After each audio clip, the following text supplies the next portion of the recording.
Okay, and it looks like we're live. So I want to thank everybody for tuning in to tonight's program. So tonight's going to be a really interesting talk.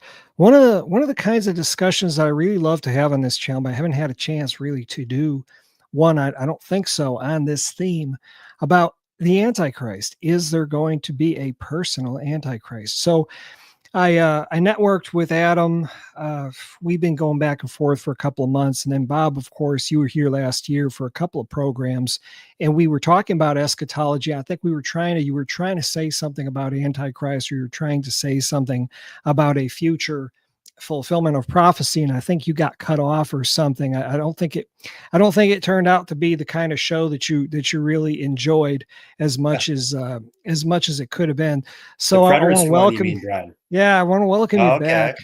Okay. Well, this is the thing. Last year, I got pummeled, Yeah. absolutely pummeled by people with all these people with like non-Christian points of view, or like just weird far out points of view. I mean, I almost shut this channel down. I really Oh did. dear. I actually flipped a coin. Earlier this year, I actually flipped a coin.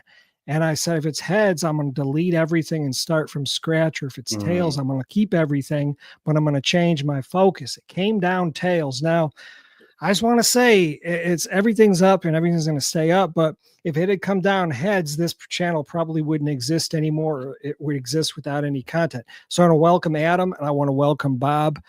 Gentlemen, Adam, you're located out in, I believe, India, and Bob, you're located in Ontario in Canada. And I guess you're having fun shoveling snow up there. But I want to welcome you, gentlemen, to the program. Adam, how are you, sir? I'm doing good. I'm doing good. I'm glad to be here. And so I'm glad you haven't shut down the channel, Brian. But, you know, you never know what God has in store for us. And, Yeah. here's the one thing that I think is really fascinating is that I think that God kind of takes us through different seasons. Yeah. And I think that too many people get locked into the idea that whatever it is they're doing right now is what they're supposed to do for the rest of their life. And I just don't think that's what God has. And I actually think it would be way easier on some people if they just recognize, hey, look, that was what I was supposed to do for that season. And now it's a new season and God's got me doing something different, and to be okay with that. So That's great. That's good. Good. That's a very good point of view. I like that. Bob, how are you, sir? It's been a while. Yeah, I'm doing very well, Brian, and enjoying the changes that you made on the program this last few months or so. So yeah, up in Canada, it's pretty cold, but we're doing well. Keeping an eye on the news. Your president's had some interesting things to say about our country, so we're watching that closely. Well, Trying not to get I too yeah. invested, but Yeah, that's one of the things about politics, and I try to stay out of like yeah. the fights about politics on the internet. Well, it's And going to I've come up always, tonight, Brian. yeah, It's going to come up tonight. You can't talk about well, let's Antichrist do and it. avoid Let's politics let's altogether, right? So, Let's do it. I'm gonna hand it to you guys first. As a matter of fact, so the discussion tonight is there going to be? I believe the actual topic is, will there be a personal antichrist? And so I've been studying this for a long time, and I've heard all different kinds of views. And I guess I'll let you know what I think, but I'm gonna let you guys go first. And I want to hear your opinions, and then we could branch off as we need to, and we could go down, any rabbit trails that may make themselves apparent. But I want to start with you first, Adam, because I think when I was on your channel, I think it was a couple months ago, it was in sometime in December, or maybe it was late November. We were talking about the book of Revelation, and you were asking me a lot of questions about Antichrist, but I don't think I got your perspective. So why don't you open this conversation up, and just we'll each give some opening statements, and we could take it from there. yeah, so this is a topic that I do think is very interesting. Number one, of course, because it's ridiculously controversial. Even though, of course, I think the pre-tribbers would say this should not be controversial in any way, sense, or form. But pretty much every position is controversial if you want to talk about the book of Revelation. Now, I think other people have mentioned the idea that it's like, yeah, but here's a problem. The Antichrist is not directly mentioned in Revelation at all, which I do think is sort of an interesting notion. Now, the main part that we do see Antichrist and Antichrist coming up are earlier in the New Testament. And it does reference this idea of a plurality of antichrists. It does reference this idea of the spirit of Antichrist and those that kind of just oppose Christ. And I think that that's important to note first, because it's like just talking about what does the biblical data have is essential to me for interpreting it, and kind of blows my mind when some people skip over that part. And so some people, though, they have said, like, yeah, look, there are antichrists. It's the spirit of Antichrist. So they put it as just a very general concept, that which opposes Christ, right? That which is against Jesus. And so, of course, I want to affirm that. And I want to affirm that in many ways you could kind of have like several typological antichrists. And I think that could be a very legitimate way of looking at some people, that some people they're opposed to Christ, and they kind of they fill into that space of a spiritual type of antichrist. Now, the real question then boils back down into, well, but will it manifest into a singular specific antichrist? Probably some years ago, I probably would have leaned against it, but now I would actually say that I find this to be very plausible. And even while we could embrace a plurality or spirit of Antichrist and other antichrists, I do think that there's plenty of room to suspect that it will manifest in an individual person or entity, maybe. And exactly what that looks like is difficult to say. But Paul has some interesting things to say when he talks about the man of lawlessness, who's supposed to come. And the big thing that I guess leans me even further towards this just has to do with the prophecies about Christ. And this is not like a, rock solid, super tight argument, but even when we look at Genesis 3:15, it's this language about the general seed of God, the seed of the woman, who ultimately manifests into the promised seed who will crush the head of the serpent. And so that's kind of how I view a little bit of this antichrist notion is that there is a general idea of the spirit of Antichrist and those that oppose Christ, but that it will kind of filter down into a promised Antichrist, if you will. I don't know if promised is maybe the best term, but that it very likely will manifest in a particular individual or entity. And so that's where I kind of lean towards. And I think that the specifics, of course, there's a lot of room left open for specifics, but I would say I'm not at all opposed to the idea of an individual Antichrist coming about. Okay, well, thank you, Adam, for that opening statement. Okay, Bob, I know you got something to say, so go ahead. Yeah, it sounds like I'm on the same page as Adam here. So, Antichrist is probably, the most, notorious name for the Antichrist, or the man of sin. It's the one you hear the most. But as Adam was saying, it comes from First John, and I completely agree with what Adam is saying. Even in First John, it might be a little bit of a stretch to take the theme of Antichrist or the man of sin, or Jesus referring to the one who commits the abomination of desolation, which was originally from Daniel. It may be a stretch to try to bring that all the way back to the seed of the woman versus the seed of the serpent, but John actually does that in his epistle. I think it's in chapter 3. He's talking about this is how you'll know the children of God versus the children of the devil, right? So he really is bringing it back to that fundamental theme from Genesis, which is not surprising because John likes to do that in that epistle. He likes to talk about as it was from the beginning. I mean, this is the way he talks throughout the whole epistle. So I would completely agree that John says that there are many antichrists. They've gone out from among us, right? So it's like in this sense, it's a religious sort of apostasy, right? And we also see that in 2 Thessalonians 2 with the man of sin.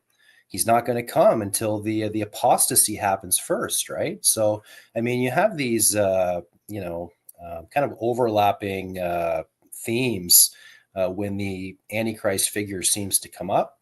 I would say Revelation, it's there as well, but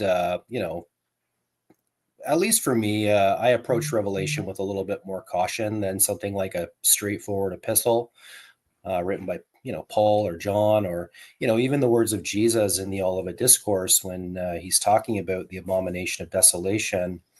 It's pretty straightforward, right?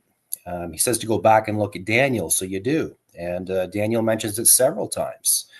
And I think this is where it gets really interesting, and there might be some room for us to maybe stretch our own understanding of the Antichrist. Here is when Daniel's talking about the abomination of desolation. Every time he mentions it, it's always in reference to taking away the sacrifice, right? The daily sacrifice. So, you could say he mentions it 3 times in Daniel, or maybe 4, maybe 5, but 3 explicitly. And in each time, the removal of the daily sacrifice is right there, right? So I think one of the things that, I think that we all hold a pretty traditional view here. Like, there's a spirit of Antichrist. It's the spirit working in the children of disobedience, right? So you really got 2 categories here, right? Children of God and the children of the devil, right? And of course, we are all by nature children of wrath. I mean, we were all part of that family at one point in time. But when Paul talks about the man of sin in 2 Thessalonians 2, and he's talking about him standing in the temple of God, proclaiming himself to be God, I don't think there's necessarily an explicit reference to the sacrifice there. Correct me if I'm wrong, but it's kind of hard to reconcile that with the Olivet Discourse, right? Because when you're reading the Olivet Discourse, it really seems like the abomination of desolation does occur in a real physical, temple, like the one that they had set up in the first century, right? So that temple's not there anymore, right? So if the abomination of desolation is going to occur in the future, then there's either going to have to be a new temple, right? Which I'm not committed to because I feel like it's redundant at this point, which isn't to say it's not going to happen. But it feels a little bit strange calling for one, right? So, and sometimes that's the sense that you get with, I think probably more the dispensationalists. I think some of them would deny it, but almost a sort of an excitement that this coming temple is imminent. They're going to build it, right? So, I guess that's kind of where there might be a little bit of a gap in my understanding. Is we can definitely link John's Antichrist to Paul's man of sin. We can link that back to, Jesus' abomination of desolation as spoken by the prophet Daniel. We can even link that to Revelation, particularly in the first part of chapter 13. I mean, the beast is, the way he's described is very much like, the man of sin in 2 Thessalonians. I mean, he's exalting himself against every god and, as though he were God himself. But the disconnect for me is, it seems that Jesus is saying the abomination of desolation is going to happen in the temple, which maybe it will if they build a third temple, right? But, kind of where I'm at is, could that be interpreted another way? Could that refer to, say, the church being the temple of God according to the New Testament, right? Brian and I think on the last show we touched on the papacy a little bit, and how he is in the temple of God, the church, proclaiming himself to be the vicar of Christ, right? So in a sense, I mean, you could kind of say that fits the description. So that's kind of where I'm at. Is I'm not really sure if the abomination of desolation is going to happen in an actual temple building, or if it's going to happen in the church. But I do believe it will be an individual. I think Daniel 7 makes that pretty clear that it will be a king. It'll be a king that that does that. So there's a political element. There's a religious element. I think there's an individual man. I believe that there's a spirit that's working in all the children of wrath. So I think there's many facets to Antichrist, but I definitely believe he will eventually come in the form of a person, just like Jesus did. And I think there's many types in the Old Testament, right, of what he looks like. I mean, just like Jesus was pictured in many Old Testament characters. He was pictured in Abel, who presented the acceptable sacrifice. I mean, David, Joseph, I mean, Melchizedek. Sometimes Jesus is pictured not even as a person, right? But he could be pictured as a cloud or a rock, right? Or even the bronze serpent. I mean, there's all of these pictures of Christ where we can glean sort of characteristics of what he was going to be like. In the same way we can do that with Antichrist, right? We can look at Cain. We can look at Nimrod. We can look at Balaam. We could look at even Solomon. I think there's hints of, the Antichrist character in Solomon. Goliath, Judas, Herod. I mean, I think these are all characters that we can glean some characteristics of the Antichrist from. So that's kind of the way I approach it, if that makes sense. Yeah, well, thank you for that opening statement. A lot of good stuff. I think we three of us, I think we're all really on the same general page. I think we may see some things differently. I mean, my position is, I'm just going to be real short and sweet about it. My position is, well, I'll tell you what, I try to start when I start an investigation like this, first place I'll go usually is to the church fathers, to the pre-Nicene church fathers, because if they didn't get it right in the first century, they had to get something right. But if they got it all wrong, then where are we? So I try to look at what the patristics believed, because they were closest in line to the original apostles. And what I find is that there was a strong belief that there was going to be a personal Antichrist. And so I think that, Hippolytus, in his treatise on Christ and Antichrist, that's been probably one of my favorite eschatological writings, one of my most influential eschatological writings. It's influenced me in many ways.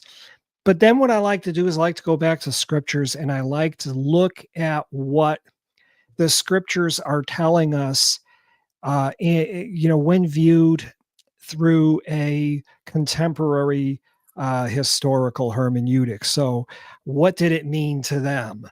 What did it mean in that historical time frame? And somewhere between those two goalposts is where I work out an issue like this. So I think it's safe to say that, Bob, you mentioned First John, Antichrist. There are many Antichrists whereby we know that it is the last time. And of course, he said it was the last hour.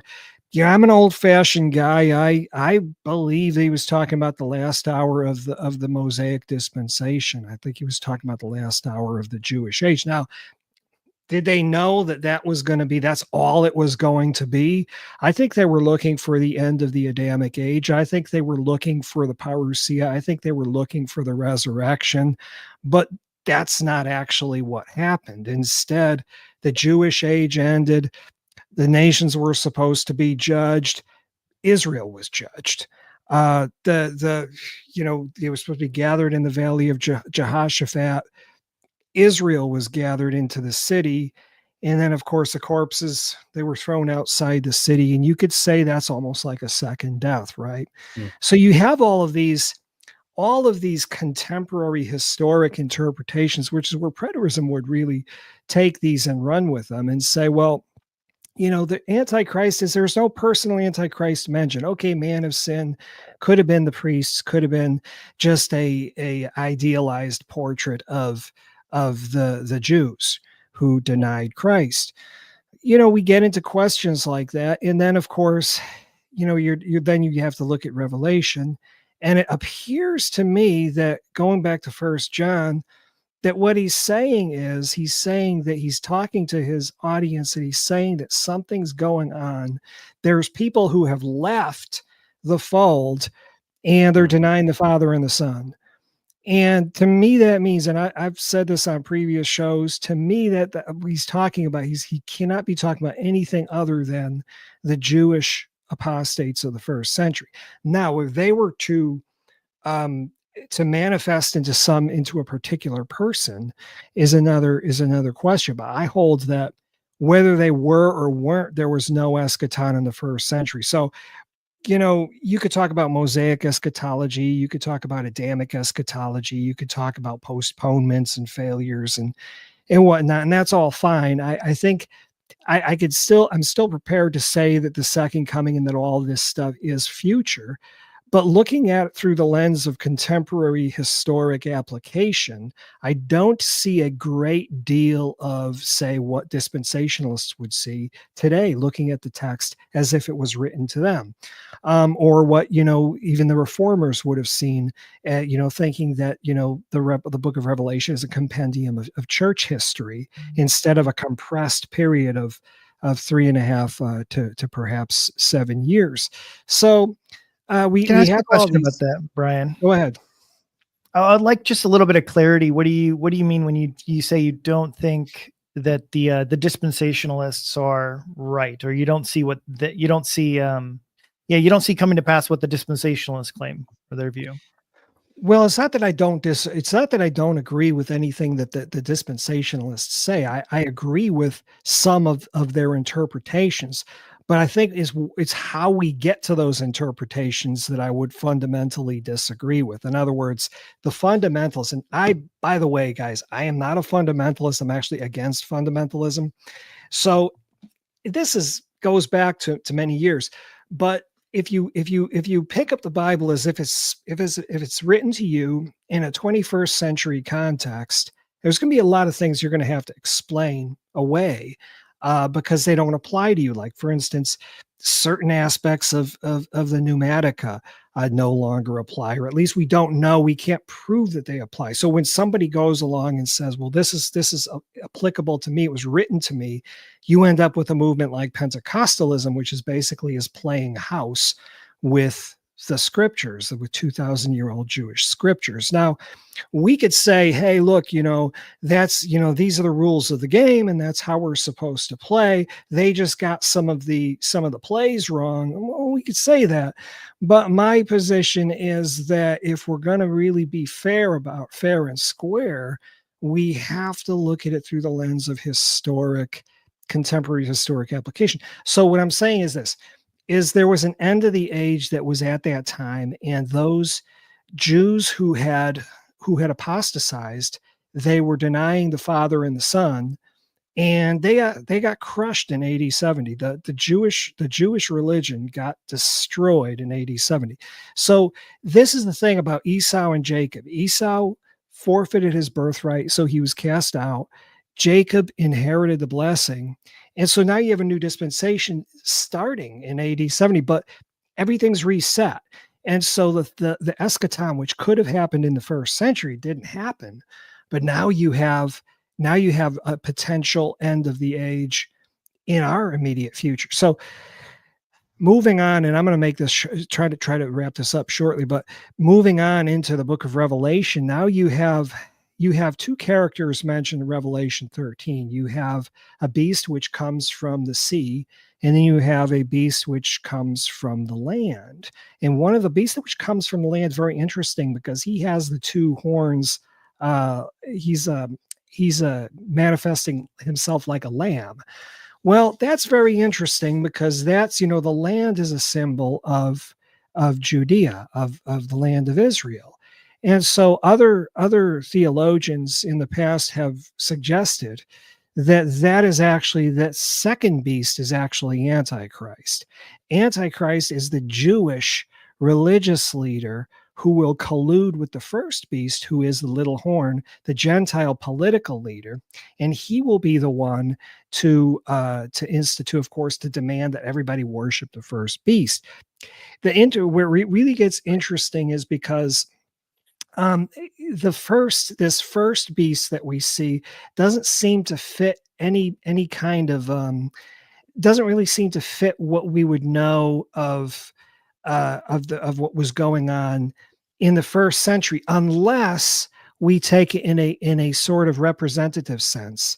In other words, we know that if we go back to the pattern, to the prototype, if you will, of Jesus Christ in his ministry, remember that he which sanctifieth and they which are sanctified are one.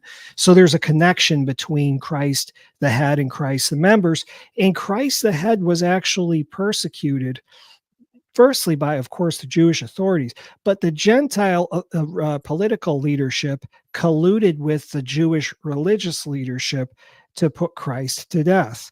And so I think what's going on in the book of Revelation is at the end of the age, now when you have the body of Christ being in its last stage of organic development, now you have this same prototype, the same pattern being replayed, where now you have the head, the Gentile political leader, colluding with the Jewish religious leader to put Christians to death. And so that's typically how I see it. Now, as far as Antichrist building the Jewish temple, Hippolytus does say that this is going to happen in Treatise on Christ and Antichrist. Says that the Jew, he's not going to be a Roman. He's going to be a Jew from the tribe of Dan. Now, I think there was confusion in the church fathers between these two characters, and I think that some of the 19th century writers got it right as far as the second beast being Antichrist, the first beast being actually just the beast or the little horn. But I think the Jews who were in the first century, who were denying the Father and the Son, remember they were kicked out of the vineyard. But what happens when they're kicked out of the vineyard? What happens after Cain kills his brother, and then what happens afterwards? He's banished from the land. He's banished from the land. So where does this reappear? Well, we know that after he was banished from the land, there's all kinds of stuff going on with angelic, if you want to say angelic beings or apostasy or intermating with angels. Well, anyways, what happened is it issued in the flood. So this is why I've always said, that the 80s, 70s starts a new cycle. And that what we see happening in 80s, 70s, we see Cain being evicted. And then he goes off and he builds a city, which we don't know too much about. But ultimately, at a later point, the world is judged with a flood. And so that's the second coming. So all of these types really stack together. And sometimes it's hard to separate them. But I think so in a nutshell, I would just say that I think Antichrist is going to culminate in an individual. Also, the Antichrist there was many Antichrists in the first century. They were to culminate in an individual. Never happened. The eschaton never happened, but that they will in the future. Yeah. And that what we're looking at prior to the flood of the judgment is we're looking toward a corruption of the human race brought about possibly by angelic interference, possibly also may have some connection with that city that Cain built. I don't know. I'm still looking into that. But those are my thoughts on that issue. Sorry for being long-winded. Adam, I'll pass it back to you, buddy. Oh, well, you can't help it, Brian. You're also probably a quarter Catholic. So I'm not a practicing Catholic. I'll tell you what, I'm not a practicing Catholic, but I was raised in the Catholic Church. So I know you're going to hear a lot of, you're going to hear a lot of, hey, look, and that's really the power of Christianity. In hoc signo vinces. It's in this sign, thou shalt conquer. Anyways, back to you. No worries. No, I just love, because as soon as you started, I already knew you were going to say you'd begin with the church fathers. And so, so I mean, I think that everything that's been said so far kind of helps lay the framework, and I do think some of these typologies are interesting. And, And that was kind of the major point, was just kind of looking at like the general, how have we seen scripture do things? And that's one of the major reasons why I just think it's possible, right? That you do have like a literal man of lawlessness manifest at some point. Because I think another great example is Moses, where Moses was a type of Christ, right? Where he confronts the serpent, which would be Pharaoh. He liberates God's people and sets them free. He's doing all these things. He takes them out, he gives them the law, and then he leads them on this journey to the promised land. And it's like, wow, and Moses also comes as what? The good shepherd. He comes bearing a staff to lead the children of Israel out of Egypt, right? Out of sin, out of all that stuff, out of bondage. And so when you see a picture like that, and it's like, dude, man, I see Jesus like all over that. And I also think that to some degree, yeah, the Jews they saw a messianic type figure. They're like, oh, this is the one, And so I think that to me increases my confidence. And I don't know, maybe somebody will hate me for that, but it increases my confidence in the possibility that you could have these antichrist figures that ultimately culminate in a greater fulfillment, because that's what we see with Christ. And that's, of course, part of the issue when people want to interpret Old Testament prophecies or prophecies in general, is they might say like, well, see, this one is already fulfilled, therefore nothing further will happen. But I feel like it seems so apparent that there are all sorts of types of echoes. I don't know, some other people like different language for that, but prophetic echoes that have like these kind of shadows leading up to an ultimate culmination.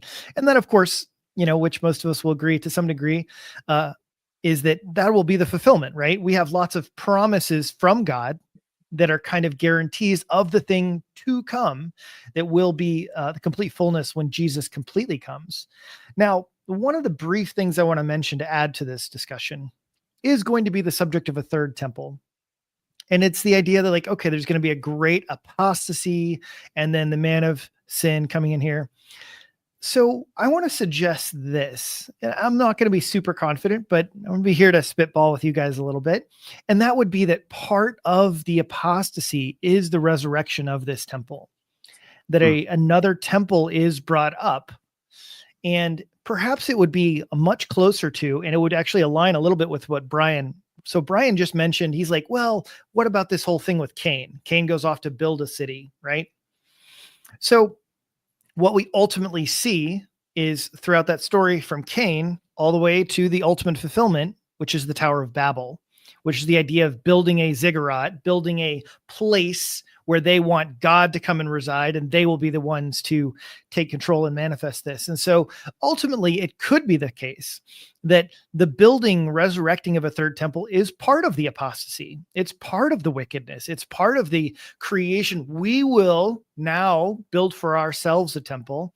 And then ultimately they instantiate, of course, ultimately this man of sin. They instantiate their own God who sits in the temple, their own person who sits in the temple and proclaims, it's me. I'm the God you should be worshiping.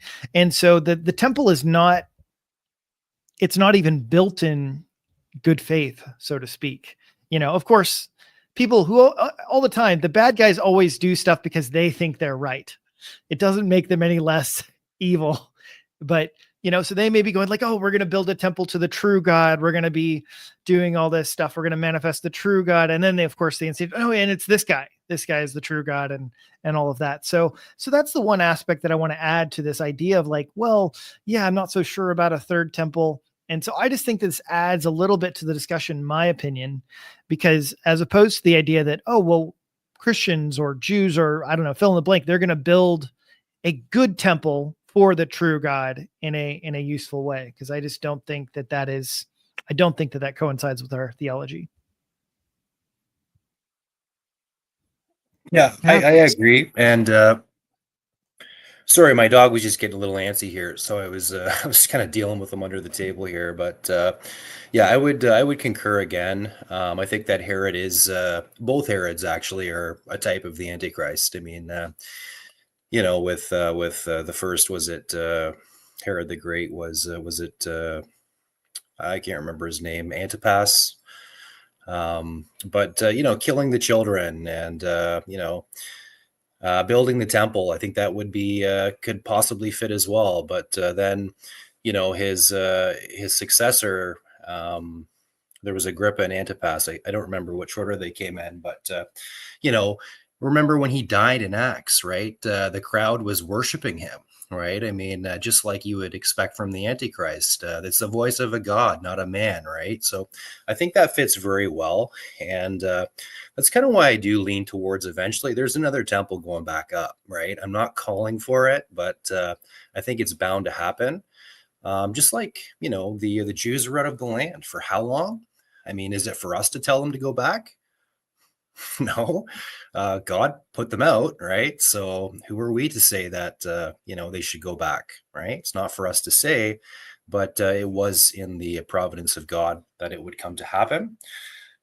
So again, with Brian, I would agree. I mean, I think John chapter 5. I mean, it does indicate like I think that Jesus is speaking specifically to Israel through a lot of the Gospels. In John chapter 5, when Jesus talks about someone coming in his own name, he's talking about and them receiving him. I mean, I don't want to get us in trouble here because I do love the elect of God, the Jewish people, but God is dealing with them in a very specific way, right? And I think in John chapter 5, he is speaking to the Jews in particular there. So Judas Iscariot, again, the son of perdition, right? Two people in the Bible called the son of perdition, and Judas is one of them, right? So again, really clear picture there. But what I think is really interesting is in First John, he talks about this is how we know it's the last hour, right? And I don't necessarily follow his logic there. I mean, it's kind of tricky, isn't it? I mean, this is how we know it's the last hour. Like, really? I mean, where are you drawing this from? So we can maybe get a little carried away with our typology. I do think it's a very valid hermeneutic is to draw characteristics from Old Testament figures, stories, and whatnot, and apply them to basically the ongoing story regarding the children of God and the children of the devil. But Moses is an interesting figure because when he goes up the mountain to make intercession on behalf of the people, right? What do? They go into apostasy, right? So, I mean, there's little hints here that we can kind of develop this picture of, what it's going to be like. I mean, we don't want it to become self-fulfilling, and some people would say that's what's happening. I mean, the things that you guys say are fulfillment of prophecy, they're actually self-fulfilling, and maybe in a sense you could make that case for Zionism, right? I mean, it does seem like even if it's in the providence of God, there's also a lot of people who are bringing that to pass as well, right? So I wouldn't want to get too carried away with typology, and I don't think it's healthy to try to basically label everyone as the Antichrist, right? So, I mean, it'd be better for the son of perdition if he wasn't even born, right? So, if I say this person's the Antichrist or that person's the Antichrist, I mean, I might as well tell them to go to hell, right? Because it would be better if they weren't born, and that's not what our disposition towards people ought to be.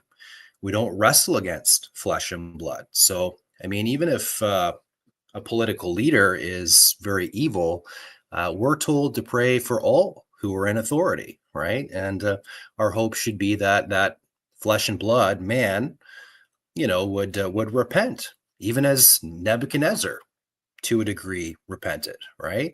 And I think he's another good picture of the Antichrist in the Old Testament. But I don't like the game of trying to figure out who the Antichrist is, because I think if you do correctly identify them, you're condemning them to hell, which I don't think that we're supposed to do that. I think we're supposed to desire the salvation of all men, as does God. But yeah, I mean, I'd be interested to know what your thoughts are on that, like John's logic. this is how we know that it's the last hour. Like, where's he getting that from? That's why you should be an amillennialist. No, that's a joke. That's a joke. Yeah, well, millennium aside, those are some great points both you guys brought up. And I want to say that, I think like I said, the last hour, I think he honestly believed that it was going to be, that it was the end of the Adamic age. I wrote an article about this on my blog a couple months ago called, I can't remember, but it has something to do with inverted fulfillments. And what I was trying to express in that article is that all this stuff was right on the horizon. It was supposed to happen. And what happened was an inversion of what should have happened. In other words, Israel should have been gathered. They were scattered. The nations should have been judged. Israel was judged. The Son of Man should have come on the clouds of heaven. Instead, nothing happened. So it's one of those things where now in hindsight, we can look back and we can say, okay, their age ended, but did they know that there was a distinction between, say, their age and the Adamic age? Did they see that clearly? I don't think they saw that clearly. I think in their prophetic foreview, they were looking for the same thing we're looking for. So very much, so a lot of the stuff that they wrote about is still applicable because everything gets carried over into the land after the 40 years is over. So, I come from a highly preteristic background, and so I'm going to be pulling this stuff, first century hermeneutics, contemporary application, AD 70. I'm going to be doing a lot of this, weaving of these historical elements, because that's where I come from, and because I found a lot of truth in these views. At the same time, I found a lot of truth in, say, Hippolytus or Irenaeus. Found a lot of truth in their writings as well. So I think what Bob's saying is essentially correct. Yeah, we know it's the last hour, but many antichrists. What did that mean for them? I think for them that meant that there was going to be a lot of people who were Jews who had accepted Christ and then later on left, to the Jew first and then to the Gentile. Now we're in the Gentile phase. So what does this mean for us? I think it means like what we're seeing today. Now, I'm not going to say, do we know if we're in the apostasy? No.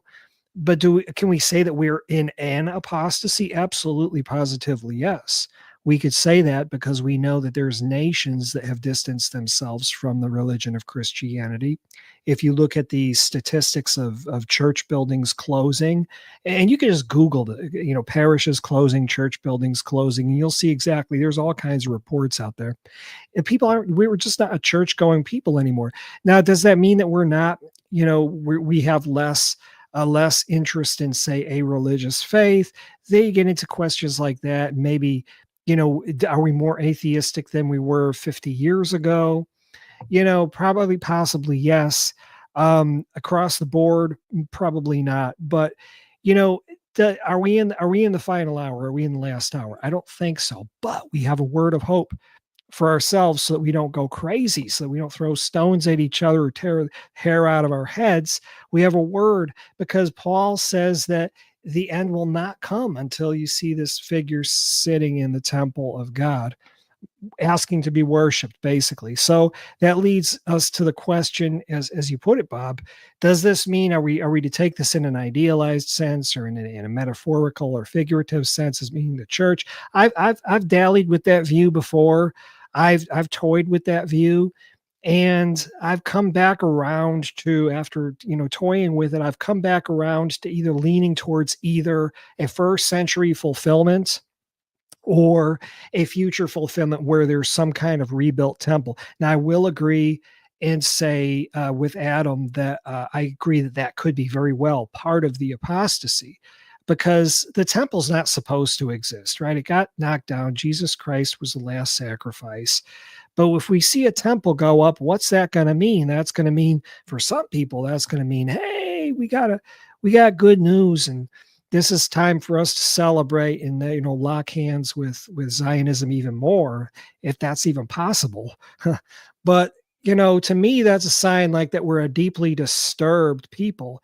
if we clap our hands at something like that, because it came down for a reason. There's no need for all that stuff to continue. Jesus Christ fulfilled all those types and shadows. He is the way, the truth, and the life. He's doing his own ministry of propitiation in the heaven, the true tabernacle in heaven. So if we see that, I think we could be very, very disturbed. But going to have people say, okay, well, this is it then. For them, it might be something good. So how do we weigh these two characters in Revelation chapter 13? Well, somebody's got to make, I know somebody in the chat's not going to like this, but somebody's got to make a deal if they have the political power with the guy who's got the guy who's a prime minister or whatever, to make the deal so that the thing can come up. And that may be an eventuality. Is that very sensationalistic of me? Of course it is. Is that Hal Lindsey like of me? Of course it is. Can it be the other way and everything just happened in 80, 70? Well, I don't know. So I'm going to shut up and hand it back to you, Adam. Yeah, look, I want to, number one, I want to just kind of reinforce a little bit of the idea, because I'm just liking the imagery from what Bob was saying concerning Herod and then Nebuchadnezzar.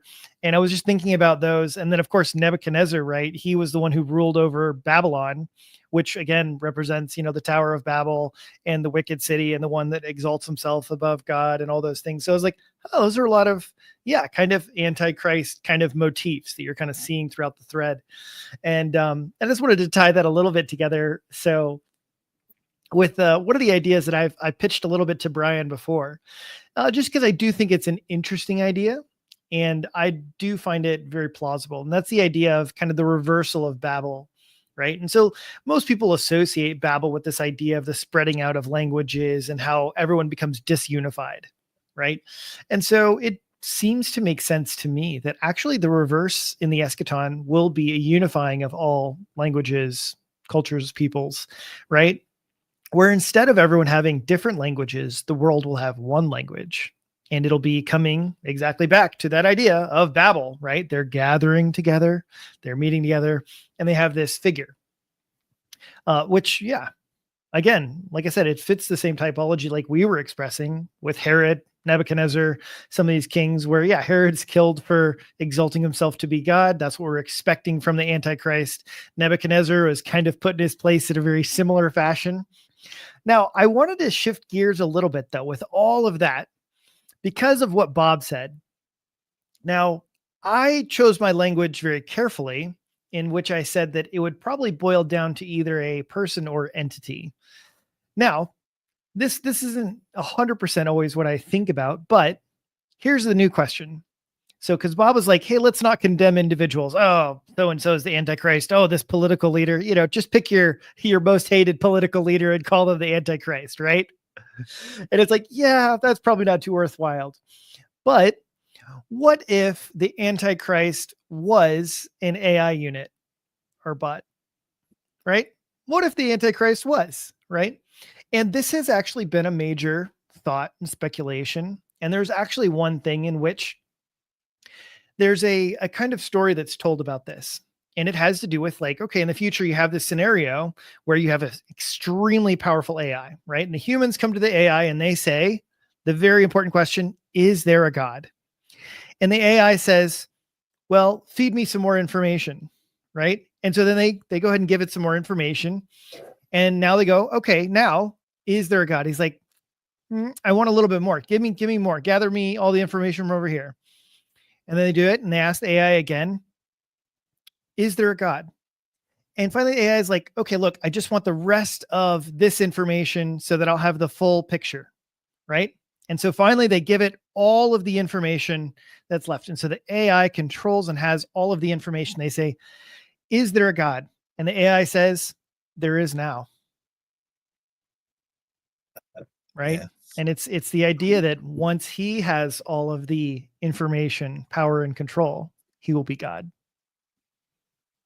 That kind of sounds like, I think it's Revelation 13, right? Where they, I forget the exact language, but, they make this image of, I forget what they call it, but then it's given a mouth to speak and whatnot, right? So it does sound a lot like that, Adam, and I wouldn't rule that out. I mean, I wouldn't condemn an AI because I don't think it's a person, right? I mean, it doesn't have a spirit in it, and so therefore I don't think Well, it's a person. yeah, who knows about that, Bob? Who knows about that? I'm just saying. Yeah, yeah. I mean, because that has actually been a very real concern and talking point among several others, is that is the greater danger and thought, is that the AIs will be under some malevolent control that is not seen by human eyes. Yeah. And I don't think that that's out of the realm of possibility, to be frank, like, cause we can all talk, it's like, well, computers aren't human. They don't make choices, decisions, all those things. Sure. Right. There's a large degree to which we can all agree with that. Right. But we also we believe in demons. We believe in Satan, right? We're Christians. We believe in Satan. And so it's like, okay, so are you telling me that it is not possible for Satan to play a role in something like that? And it just seems very plausible. Yeah, it's possible. I guess what I'm trying to say is I wouldn't have a problem condemning a robot, pulling the plug on it. Yeah. They're not image bearers of God. So, I mean, that's kind of my reluctance to say, I'm not even going to name any, individual, but I think that you're definitely on to something there, Adam. And, I would never want to give the impression like, sometimes you hear the term optimism nowadays, and I think it's really dumb, to be honest with you. And that's why I like participating in these conversations with Brian, because a lot of the pop level stuff out there right now is it's dumb. I mean, sorry, like a lot of the new pop post mill stuff, like, I'll even drop names, Doug Wilson, like a lot of it's just dumb. Like, and they're dodging a lot of difficult questions. But I would never want to give the impression that, we're so far gone in the West right now that God could not perform a revival on us, right? I mean, I think he could, and I hope he does. I mean, I would love to see a revival. I'm not so bought into the second coming happening in the next 10 years that I don't want that to happen. I do. And I believe God could make it happen, right? And he's done that many times. I mean, when you hear about the conditions in some of the other revivals that have happened, I mean, it was bad. I mean, the people were really immoral, right? And God, he quickens a people and, reforms a society. I think that could happen, but I think we'd be crazy not to recognize. I mean, Jesus talked about knowing forget how he said it exactly, but he's like, you can tell the weather, but you can't tell what's going on in terms of the prophetic calendar. I think it would be crazy not to recognize, where man is at on a chronological sort of, timeline of, what we've become. I mean, the industrial age, to us, we take it for granted, but it's crazy. I mean, the fact that we've had an industrial age and we're living in a completely different world than, almost everyone who, lived up until like 1900 or so, that's insane. And, when you track, the concept of idolatry through the Bible, one of the prominent themes is the work of our own hands, right? I mean, it comes up over and over again. And, here we've gone so far as to actually think we can, become post-human, post image of God, integrating our own work to, basically, change you know, our construction as, biological, you know, machines basically. But, tampering with that to me just seems like it's at a whole different level of, you know, just kind of on kind of the prophetic timeline. I mean, it's crazy where we've come to, and how far is that going to get? Like, I don't think we're going to end up on Mars, but we're clearly trying to make a name for ourselves and ascend into the heavens, right? If we fail to recognize that and at least see, what really bothers me is these post mill guys who are so optimistic that they're not warning their people that this could happen real quick. it could unfold really quick at this point. And for me to not at least acknowledge that, I think that's dangerous, and I think that I think it needs to be to be rebuked. Quite honestly, I think we're in a unprecedented times. This is crazy. I mean, if you really stop to think about where we're at, even what we're doing right now with our technology, it's it's definitely unprecedented, right? I mean, the last 100 years, 150 years. So I hear what you're saying, Adam, and I agree. I think it probably will happen, right? I think probably the AI will say something like that. I think the Bible actually teaches that in Revelation 13. He's given the mouth. Actually, I'll look that up if you want to jump in here, Brian. I'll look that up. Yeah, I just those want to make are one little note, Brian, and then just on that last little bit, and that's just that the AI, to me, it seems like the most plausible mechanism for the world to be coming to a one world language in the shortest amount of time. So I'm just connecting that as far as like AI, Tower of Babel, one world language, and all those types of things, because now we've already seen. Actually, I just saw somebody posted me a thing. It's amazing.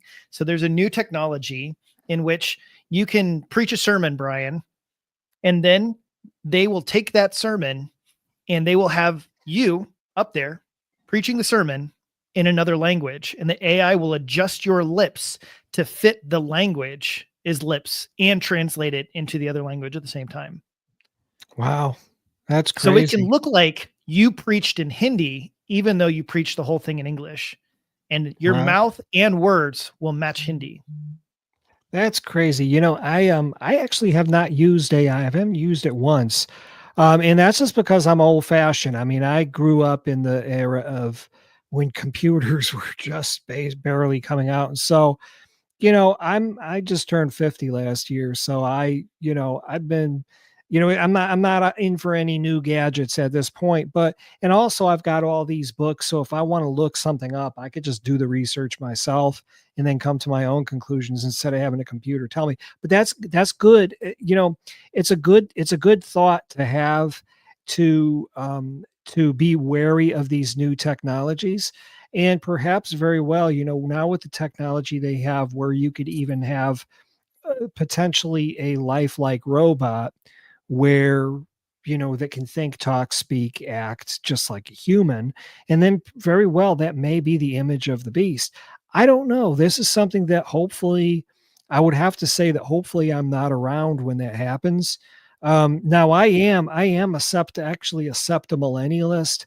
So I have and I'm not dogmatic about this at all. It's just something that I throw out there every once in a while. But we did some calculations a few years back, myself and a couple of other people, and we all came to the going by the Masoretic chronology. Okay, we came to the calculation that the 6,000th year will end in 2070 or 2071, somewhere around there. So that's very significant. That may be one of the reasons why you hear from all these countries, oh, we've got to do this by 2035. We've got to get this in place by 2040, because there's no at a breakneck pace, certain things have to happen to fit these agendas, these satanic agendas, in order to put everything into position so that when the beast does come along, he can integrate these different powers into one unit.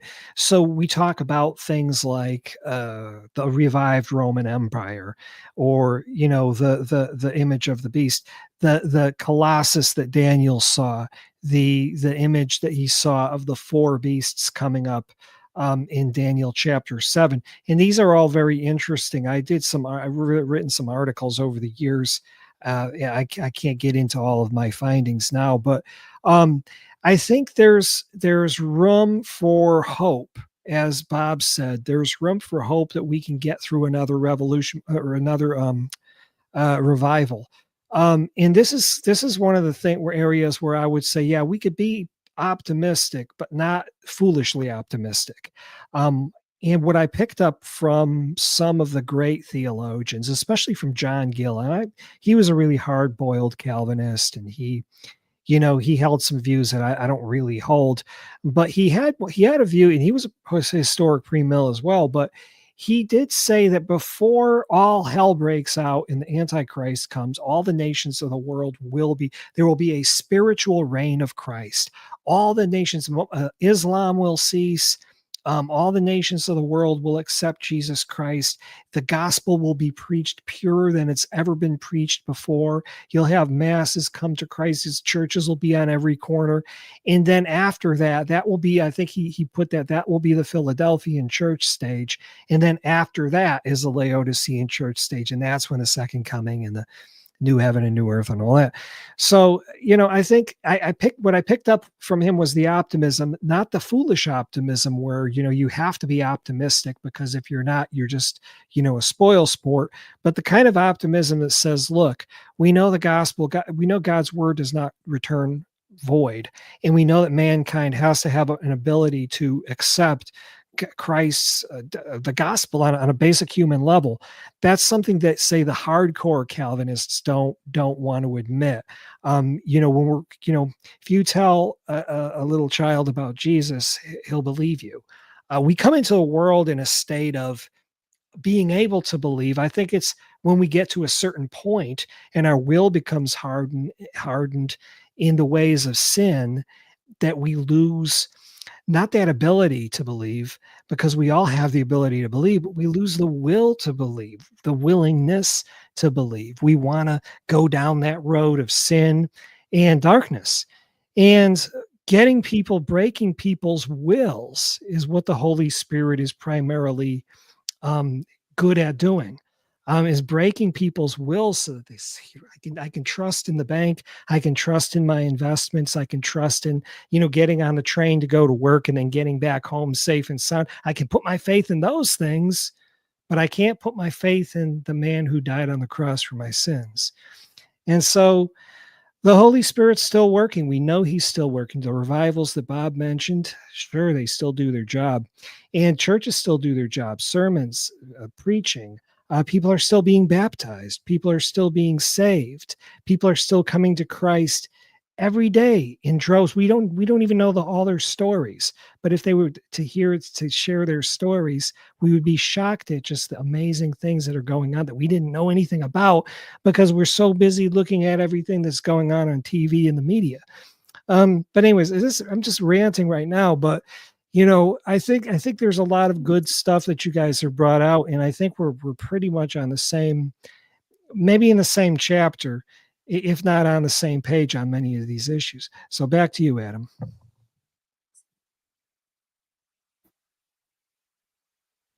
Yeah, I mean, I think by and large, a lot of this we have quite a bit of agreement, and I think honestly that's partially because we're all kind of willing to admit we don't know exactly how it's going to parse itself out. The only thing that we do know is we do kind of agree. It's like, yeah, okay, there are antichrists in the world, and it will ultimately culminate in some sort of actual manifestation, somebody more hardline to be the antichrist. But yeah, and the rest of the stuff is kind of up in the air in many ways. It seems really difficult, and I feel like I don't know. I guess I do feel like a lot of it is that way intentionally. There's a degree to which there is meant to be mystery about it, and God kind of gives you just enough to kind of go like, "Hey, look, when it's happening, you should see it. You should see it."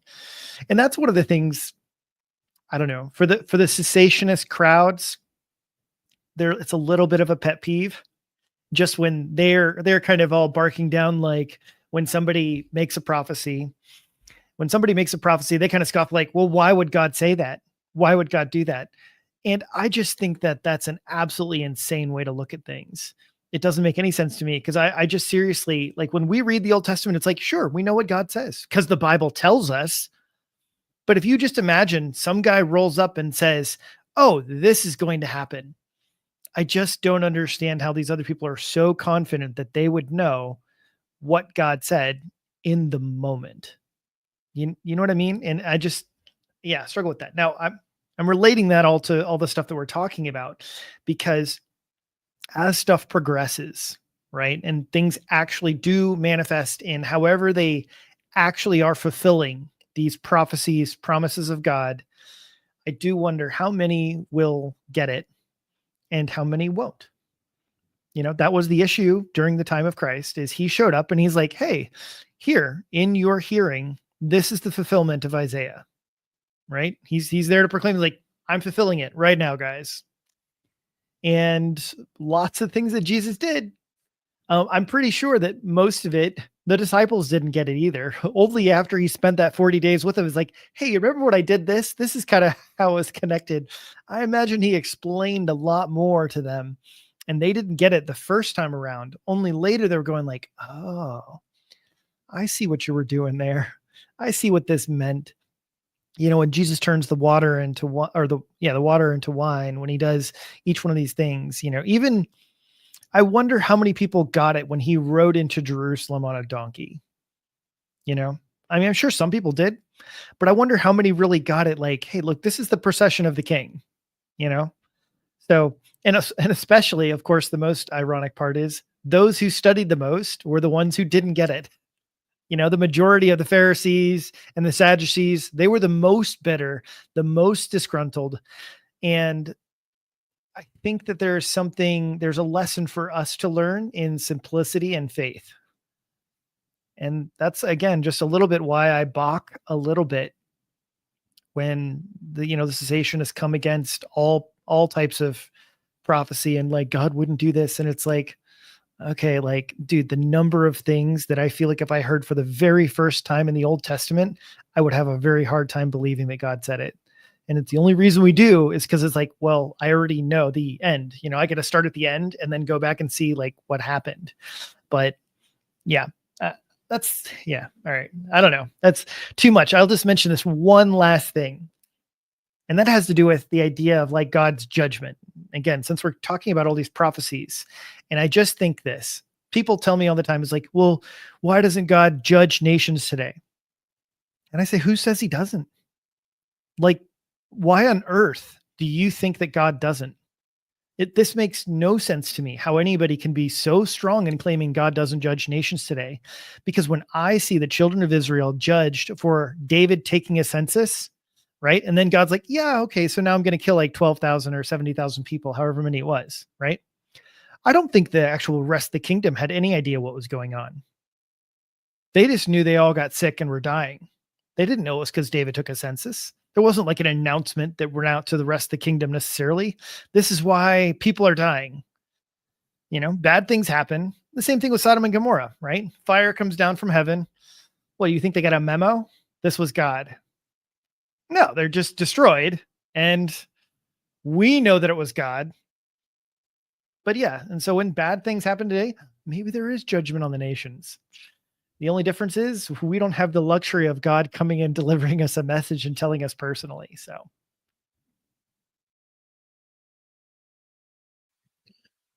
Yeah, so I just looked that up. So in Revelation 13:15, it does talk about breath being given to the image of the beast. So the spirit, like I said, they don't have a spirit. Well, the image of the beast gets breath, which is, as I understand it, spirit, and he's able to speak. So that does fit what you said quite well, Adam. And you can get ridiculed. You try to kind of suggest something like that. Next thing you know, you're being mocked for locusts being drone helicopters or something like that. It's like, okay, I don't want to get carried away here, but that does fit what you said pretty well. And it's obviously realistic at this point, right? But I think that, when we're looking at, did they understand what was happening when Jesus showed up in the first century? Obviously, a lot didn't. But there were some. Simeon, if you remember him in the temple, and Anna, were they like prophecy experts and, they had like, everything figured out in their mind? I don't think so. I think it was more of, and I think this is really important as we, we approach, we might have a revival, but we might also have some really troublesome times ahead of us. And I think really what it boils down to, we can collect a lot of information on eschatology and prophecy, but do we know Jesus' voice, right? I think that's really what's going to bring people through the last days, because you can think about the Antichrist, and he's so bad. He's going to be a junkie and a alcoholic, and like he's going to be some sleazy guy. Well, that's not what the Bible teaches. I mean, I'm just looking for the verse here, but it's in Timothy. It actually says, chapter 2. Let me see here. I'm just going to pull it up really quick. Where is it? Maybe I've got the wrong chapter here, but it talks about in the last days, people would be lovers of pleasure, and they would be lovers of selves, and they would be boastful, and they would be proud, and they would be arrogant, And this is really speaking to, the character of, what Satan enslaves us to, these works of the flesh, right? So in the New Testament, we really have it, kind of broken down, the children of God, their characteristics are, what is consistent with the Spirit of God, right? And the works of the flesh, well, that is consistent with the Spirit that's working in the children of disobedience. So the picture that I see in the New Testament about the kind of the culmination of wickedness in man is not like in Canada, we've got, homeless people all over the streets. They're like zombies, basically. It's really gotten bad over the last 10 years, right? That's not what it is. It talks about them having a form of godliness, but denying the power, right? It talks about, they'll be saying peace and security, like everything's all good. Well, no, because sudden destruction comes upon them, right? So, I mean, I can even see that now, like, people talking like, Jordan Peterson is on the verge of conversion. It's like, no, he's not. I mean, he's preaching really, really serious heresy, and he doesn't think twice about blaspheming the name of Christ. I mean, he exclaims Jesus' name in a very profane way all the time. Like, I mean, I hope he gets saved and all, but like, just because he's mentioning the name of Jesus, that doesn't mean that he's not very, very much Antichrist, right? So I think we really need to be careful as we go into these difficult times, just having a biblical picture of what the degeneracy will actually look like. I think it's going to look a lot prettier and shinier than some people might expect. So just, walking closely with God, and, being able to discern, knowing the voice of God through all of this. I mean, sometimes it's a little bit like, you were talking about being a downer, Brian. It's like, I don't want to rain on anyone's parade here. I don't want to make it sound like I don't want these people to get saved. I do, but let's not kid ourselves. I mean, Marcion, you know, second century heretic, right? Talked about Jesus a lot, right? Doesn't mean he was saved. He was promoting really damnable heresy, right? So, just having kind of a biblical picture of what these last days will actually look like, I think that might be a little bit different than what some people expect, if that makes sense. Yeah, it makes a lot of sense. Well, I think both of you guys have just been making some great points. I can't really say too much more other than there was something that you said, Adam, that I wish I had written it down. I didn't have my pen by me. I was going to respond to something you said, and I forgot what you said. Dang, I'll try to remember by the end of the show. But I think that we need to we definitely need to, you know, live with our eyes open and understand the signs of the times, because we are in a stage right now where it's the first time in 2000 years when we've seen, like, whole nations that once accepted the gospel have now just distanced themselves from Christianity. And um, to me, that's a sign that we're going through a transition of some sort. Now, whether this is going to be the apostasy that's going to lead up to the second coming, I don't think anybody can really say for sure. But it is for us to keep our eyes open and to not poo-poo those signs. And what I do see is in a lot of circles, a lot of Christian circles, is a lot of really flippant and I guess you would say cynical, a flippant and cynical attitude towards prophecy in general. And I think that is itself is a sign of the times because, if you've come to the point in your Christian walk where now you're basically you don't really take things seriously anymore, like the second coming or the resurrection or the doctrines of salvation, and all you're doing is just laughing and joking about it and using it in a flippant manner. Well, I think that's your downfall, I think. So it's one of those things that we have to be aware of. I mean, even the English metaphysical poets knew a little something about exile from Eden. Leaving, being, going through life and losing that state of innocence that we come into as a child. Uh, you know, the kingdom of heaven is inherited by those who accept the kingdom of heaven like little children. And so really it's a battle between our own souls to maintain our integrity and to maintain our faith, hope, and charity against the tides that we see pressing all around us. And so the cynic is a person who's lost a battle with his own soul. And so I try not to hang out with people like that too much. Because when someone's a cynic and someone doesn't take the faith seriously anymore, what they do is they don't just poison themselves, but they poison the people around them. And we're seeing in our age a very unhealthy attitude towards Christianity in general, not just from people who have left the faith and abandoned the faith, but people who are still, like you said, Bob, having a show of godliness, still going to church, still, reading theological books, still watching theological podcasts, but they've left the spiritual element out. That spiritual element, if it's there at all, it's become very degraded and it's become in danger. It's become a very sickly sort of Christianity. So I think maintaining spiritual integrity is something that we all have to do. How we're going to do it and may be different in each case.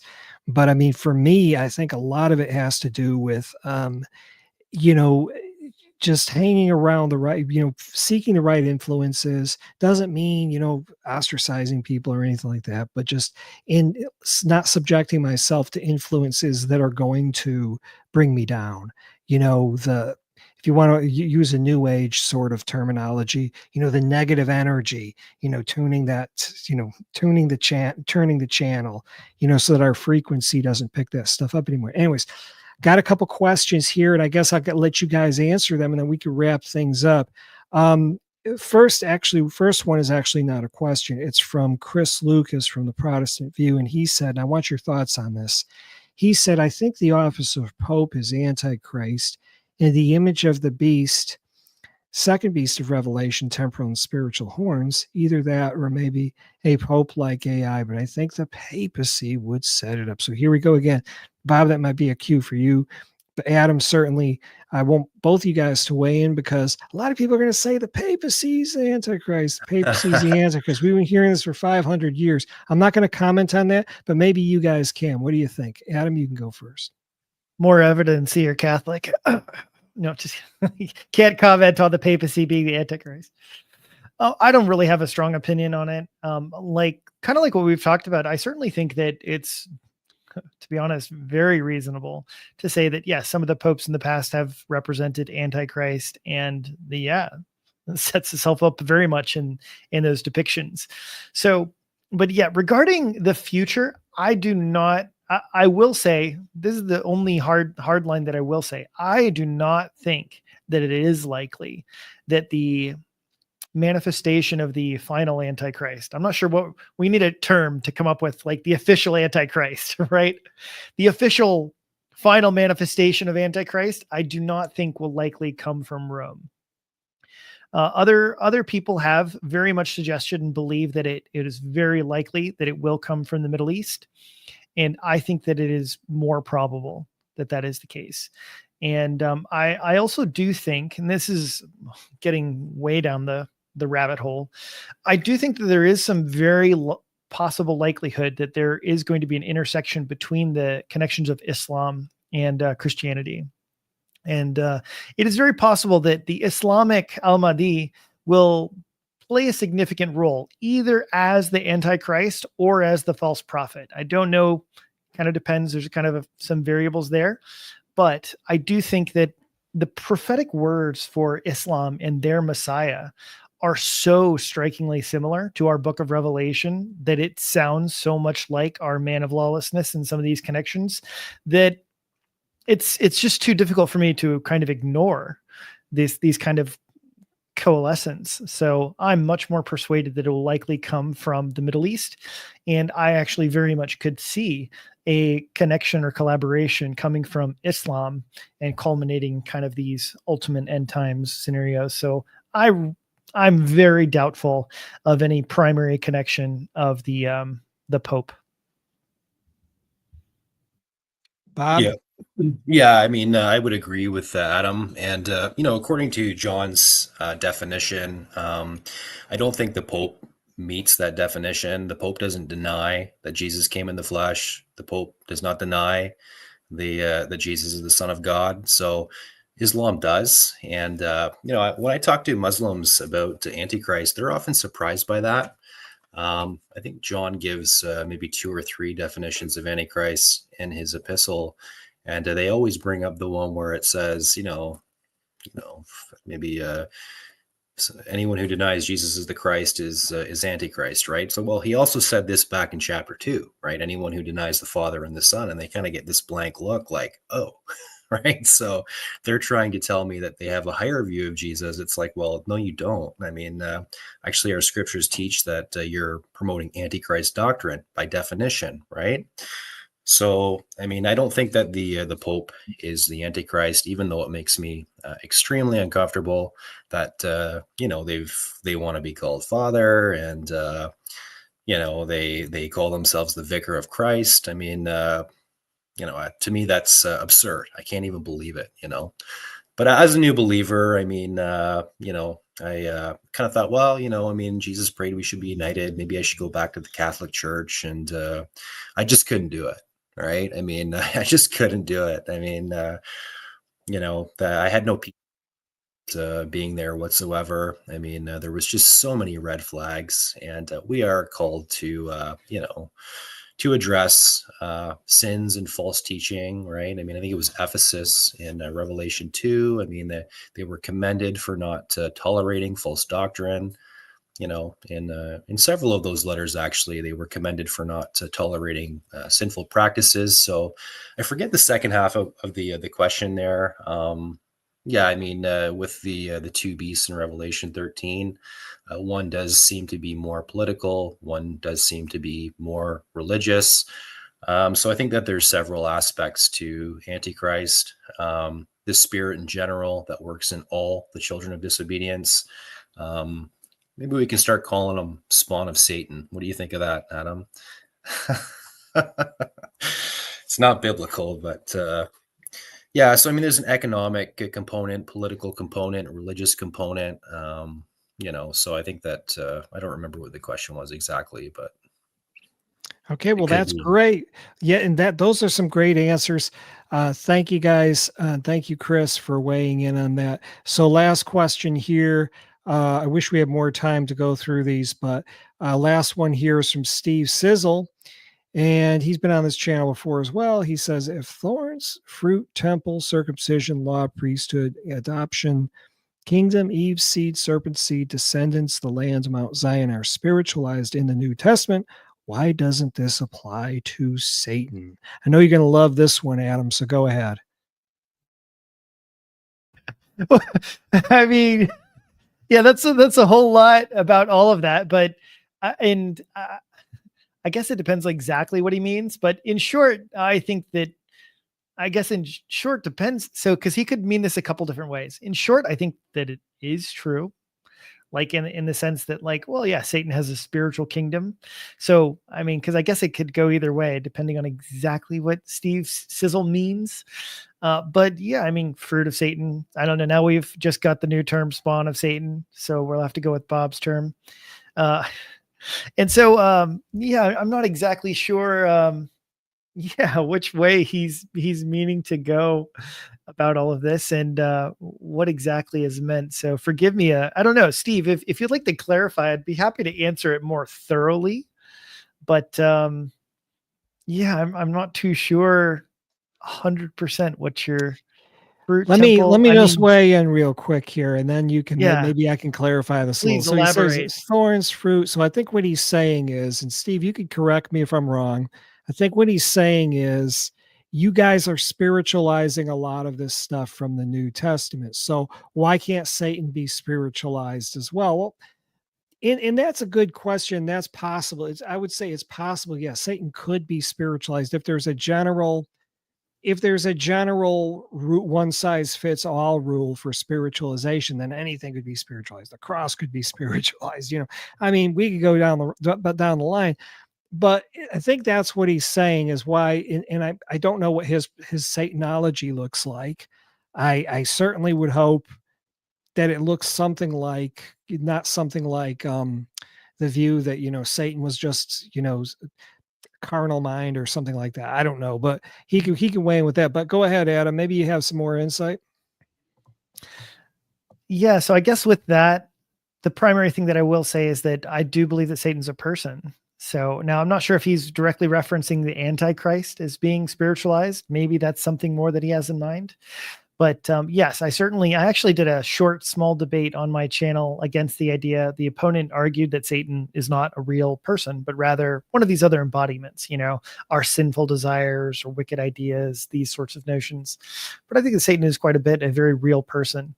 And like a lot of these notions, like I'm really struggling to know exactly what he means because he's like, oh, the temple. Well, okay, the temple is spiritualized, but it was certainly a real temple. So maybe he just means, yeah, I don't know. I'm not doing too much better on that. Maybe Bob's Right. going to be the better one to answer. Probably not, but we don't know what form Satan takes. I mean, we talked about the prince of the power of the air and the spirit that works in the children of disobedience.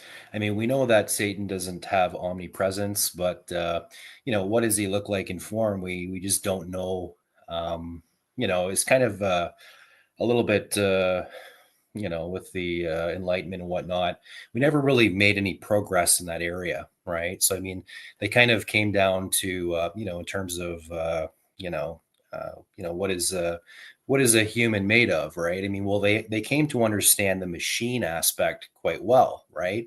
Well, they called it the ghost in the machine. I mean, you can understand the body, the mechanism, how it works physically, but what is it that animates the body? I mean, that's not subject to scientific inquiry, and it remains that way today. I mean, so when we think about the spirit working in the children of disobedience, I mean that doesn't allow for his form to be something like ours. I mean, like he's not omnipresent, but just probably a weak analogy would be if I put something in my glass of water here, like a drop of food coloring. I mean, it would spread throughout, right? So, I mean, it's finite, but it's also it's a spiritual thing that it disperses into the water. What I'm saying is that Satan, being that spirit that works in the children of disobedience, if he's working in that guy, he's working in that guy. I mean, there's a sense in which his form is beyond what we can comprehend. But regarding the other part of Steve's question, I heard a really smart guy actually. He was talking about the Olivet Discourse the other day, and he did a pretty good job. But he was looking for like almost like a sort of hermeneutic that was very, very exact, right? And that's not what we really get in the Bible. I mean, just thinking about like I think it's Galatians where, he's comparing Hagar and Sarah to mountains. It's a bit of a stretch, right? So you do have these hermeneutics in the Bible where it's like, huh? That's how we interpret and understand these things. I mean, it's not exactly what you'd expect. I mean, even with the cloud and the rock, it's like, okay, I can see it with the eyes of faith, but to someone who is unwilling to believe, I mean, you can reject it, right? So, yeah, I mean, I guess I don't really see, how the spiritual, is any less real than. I mean, I guess I don't really know what the question is. I mean, we have physical examples for spiritual things. That's pretty much standard for the Bible, right? It's a little bit different than the way we think in our modern times, but we've got tons of examples in the Bible, from the temple, or Jesus being the rock and the cloud, or Hagar being, a mountain. I mean, that stuff exists in the Bible, so I don't really struggle with that, to be honest with you. Yeah. Sorry, Steve. I wish I could give you a better answer. Well, guys, I think that pretty much wraps it up for tonight. One thing I wanted to say, I finally remember what Adam was saying. He said God judges the nations now, and I think I agree with that. I think he actually does. I think God is, I mean, not in its full, obviously in the fullest possible sense, because he still wants people to repent, but I agree that he's judging people now. And one of those judgments that comes upon unbelievers and upon people who don't follow God is the sin of, of conscience, the judgment of conscience. If your conscience is judging you, and all these people that are rich and that are you read about, rich people who, these wealthy celebrities who are into all like these liberal satanic causes, and they're all like on drugs, and they're trying to chase their little moment of happiness. They have alcohol problems, they're depressed, they see psychiatrists. That's the judgment of conscience. I've had some times in my life where I kind of walked and did my own thing. And I remember, man, my conscience there's thundering in my conscience day and night. You can't get away from God. Even if you're a non-believer, you can't get away from God.